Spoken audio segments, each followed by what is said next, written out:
Hello, my name is Romano Ponce Diaz, and on behalf of Montserrat Acuña Muriño, we send you greetings from Mexico.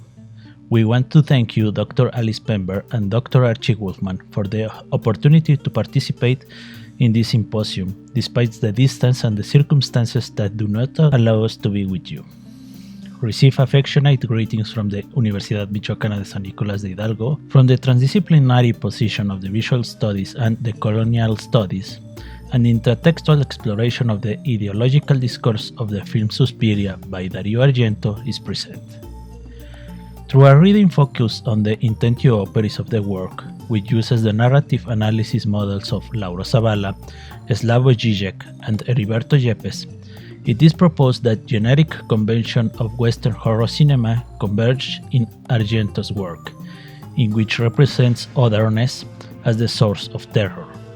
We will address that Suspiria shows an ideological structure where the plot presents the main characters entering the threatening world of racialized population. Such a structure of Western horror cinema, in this case the Italian, has a representative in the film Cannibal Holocaust and the literary antecedents such as Joseph Conrad Hearts of Darkness. In this sense, it is possible to affirm that historically horror cinema has produced cultural representations where racialized people are shown as dangerous as an abject bodies. This analysis is not a moral condemnation of Argento. We used his film to resume how ideology is placed voluntary or involuntary in all artistic productions, either through explicit cinematographic language or through a narrative anamorphosis. The visual and artistic creation process and their products are crossed by the gaze, understanding the gaze as the positioning scheme in the world. Walter Benjamin argued that in the capitalistic production system, all artistic and cultural productions have the capacity to assimilate and even propagate revolutionary themes, without seriously questioning either their own existence or the existence of the class that owns it. And if we return to Luis Villorio, the same sets of beliefs can on one occasion fulfill a disruptive function and on another exercise a reiterative function of domain. In these ways, our approach and filmic exploration seeks to contemplate the following critical premise taken from Heriberto Yepez and synthesized as follows. The artwork conceals ideology, till will allow us to glimpse the artistic value of the film. Yepez points out that if the content of the work coincides with the uncovered ideology, and if the way in which the ideology was covered up coincides with the way of the work, then there is no work of art, but mere ideological work, ideological propaganda. The work has an internal content, an internal meaning provided by the authors and materialized through the narrative. That's it.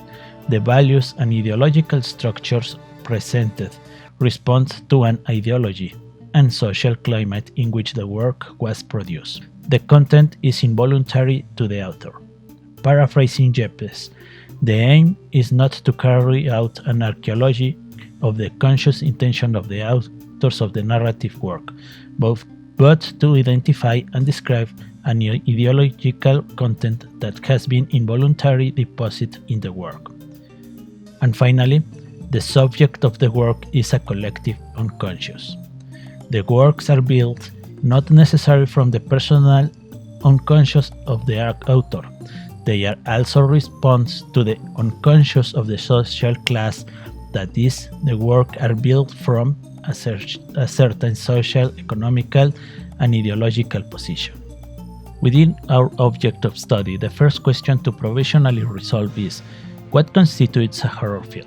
In the contemporary context of film production, the boundaries that formally differentiate narrative genders are increasingly diluted.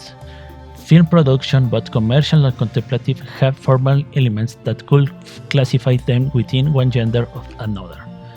Regarding the topic of traveler in the wilderness, it is important to mention that it is a topic that is central to Western and American culture, as it is an anchor that allows us to narrate the first great traveler story will be the founding myth, the arrival of the Mayflower to the East Coast, and the creation of the original 13, that are the starting point of the American people. In this sense, it is possible to add that the Puritan mentality resignified the dangers of the journey as an initiation rite whose reward will be the possession of land and wealth. In the 19th century, the expansion of the rest of the United States would give rise to the one of the genders that par excellence return to the topic of the traveler, the Western. This gender presents stories where the journey is once again associated with the search for paradise. However, these wild and untamed lands populate and threatening other, the original inhabitants of that territory, are linked in the imaginary to the reunion with the primitive and the antithesis of the already urbanized East. In this way, the idea of land to be found is associated with the wild and unexploited environment that is always present as dangerous. As we can see, the traveler who goes into wilderness is a topic highly visited in Western narrative. Over time, two main trends have been created. 1. Those stories where geographical displacement and the adventures around it are the centers of the narrative. For example, the adventures of Doc Savage and the more contemporary Indiana Jones. 2. Those stories where the journey is a metaphor for much deeper search that is of identity, with authors such as Joseph Conrad and Henry Melville. The second aspect of the topic is the one that has become popular to these days. The trip is now used as a vehicle to make deep social criticism. Therefore, when approaching the archetype of the traveler, we call resort to what Sergio Pitol called the Conradian hero. The archetype of the Conradian traveler and hero refers to an individual who seeks moral victory at the cost of material defeat. Pitol formulated that the Conradian hero triumphs over his adversaries as a result of shattering himself or after allowing some despicable being to shatter him physically or emotionally. In this way, it is possible to establish a parallelism between the stories of Western travelers and the structure of Conrad novels, dissected by Sergio Pitol.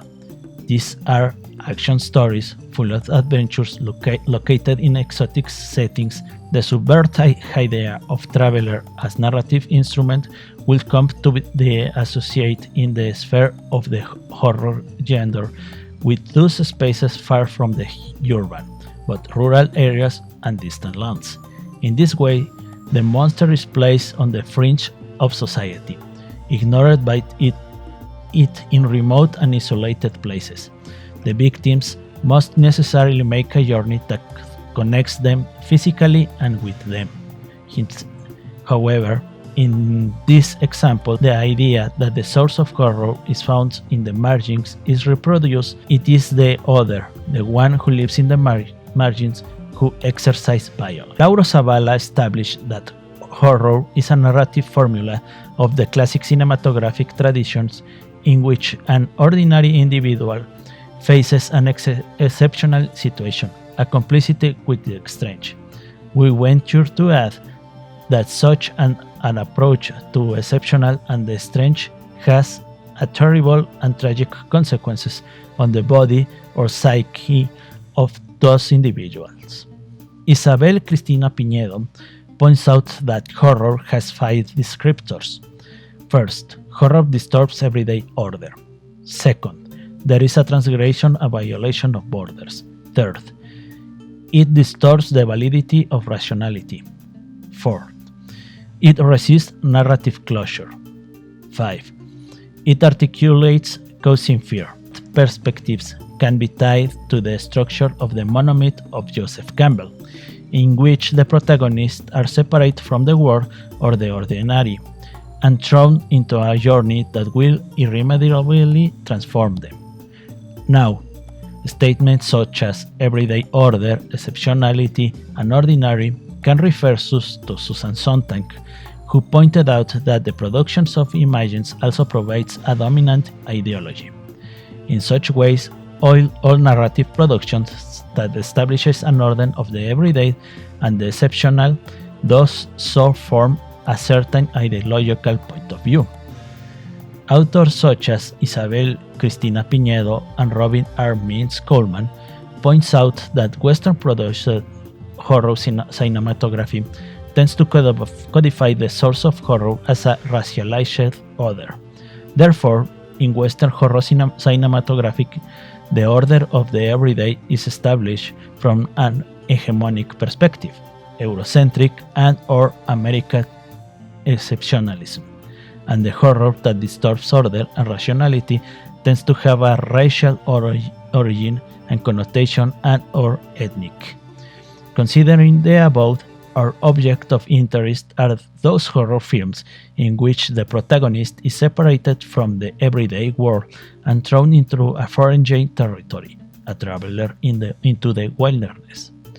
The horror of the wanderer in the wilderness and the racial connotations of it may be as old as oral tradition. In the modern and contemporary Western tradition, it can be identified with the highly popular H.P. Lovecraft and Bram Stoker, but features white, European, cisgender male protagonists who travels to exotic lands where they encounter horrors that threatens the sanity of European civilizations. In Stoker's case, Count Dracula is a racialized Romanian monster who eventually emigrates to England, and whose infiltration is a threat to Western civilization.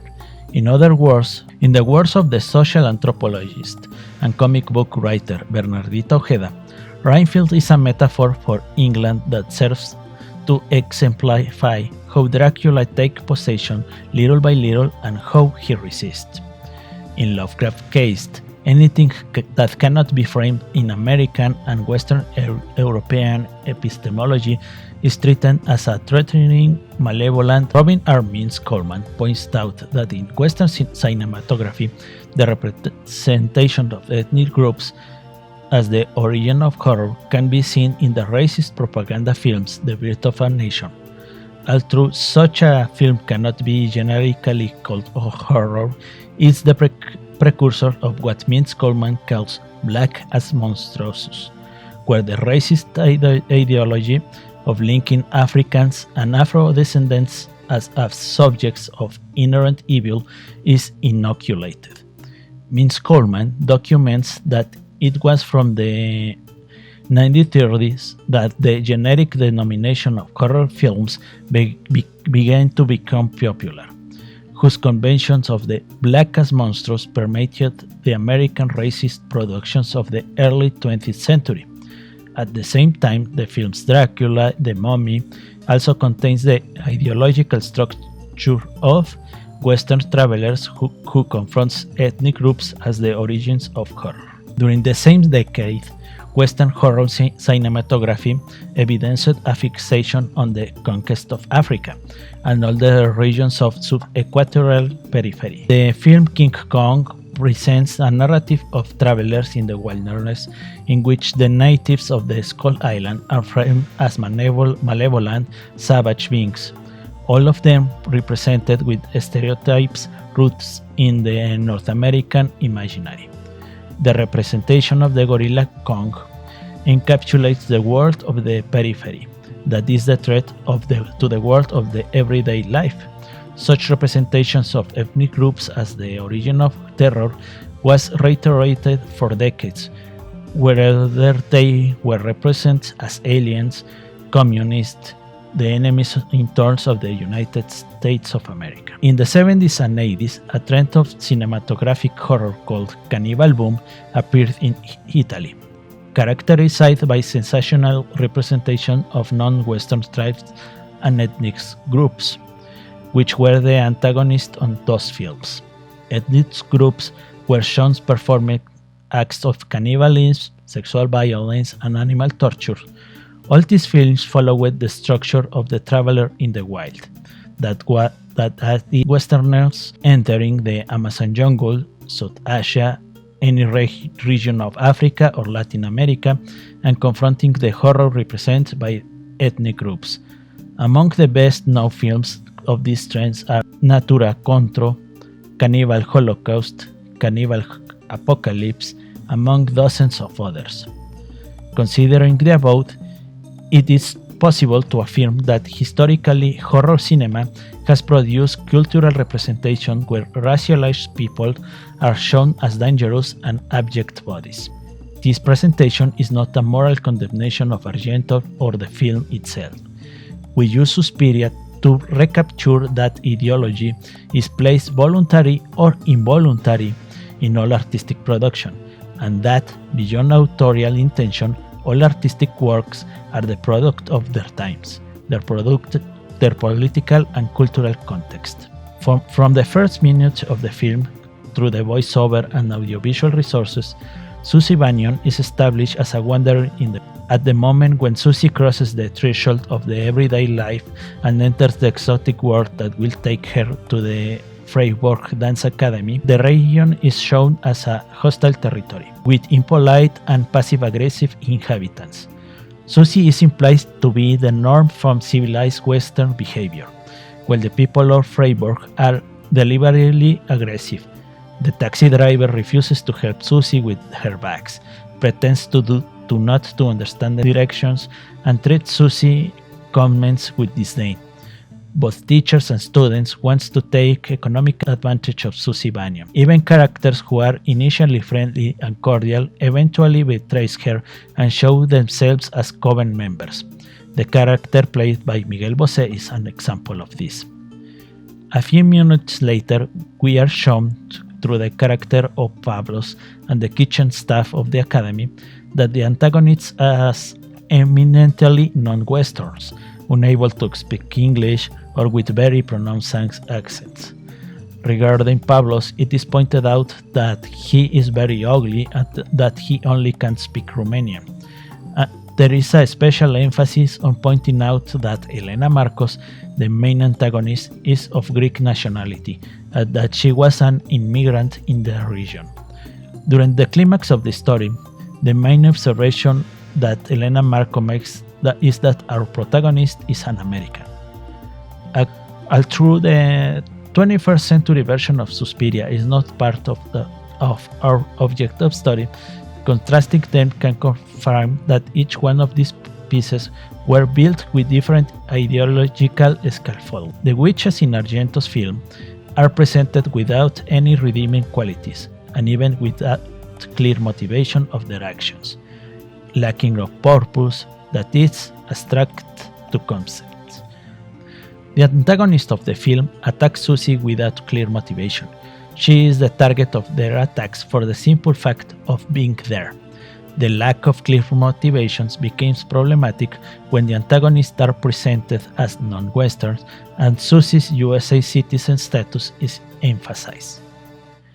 Exploring the ideological scaffolding of works, texts, films, in this case one with 44 years of age, it is not advisable to assume them as a moral condemnation, nor condemn without or contemporary sensitives and ethical parameters.